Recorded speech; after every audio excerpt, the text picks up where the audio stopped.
सिधा आँखा चिम गरेर पुग्छ जस्तो छ त्यो बहिनीकोमा है। हाम्रो यो सिक्किममा के भइरहेको छ, एउटा केटी सुन्तला बेचिरहेको छ, उसकोमा सबजना पुगिरहेको छ। अरे फेरि भन्छ कि त्यो केटीमा गुणहरू सबै छ अरे, केटीमा हुने गुणहरू क्या सबै छ अरे है। अरे वाह, जस्तो दामी गर्दो रहेछ 5-10 मिनटमै है मान्छेहरूले। अरे बहिनीले स्ट्रगल गर्दैछ अरे, पढ्दैछ अरे, सुन्तला बेच्दैछ अरे। अरे वाह, राम्रो हो है।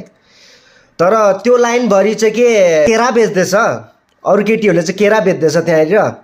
उनीहरूले पनि त नानीहरू पालिरहेको छ नि होइन र, उनीहरूको फ्यामिलीहरू पाली हेरिरहेको होला, कति स्ट्रगल गरिरहेको होला। त्यो बहिनीले मात्रै स्ट्रगल गरेको देख्नुभयो तपाईँहरूले। अरे वाह, अन्धा कानुन। अरे आँखा चिम गरेर मात्रै त्यो बहिनीकोमा नजानुहोस् न हौ। अरे बिचरा त्यो बहिनी पनि स्ट्रगल गरेको छ है, गर्दैछ पढ्नुको लागि है, आफ्नो फीको लागि है।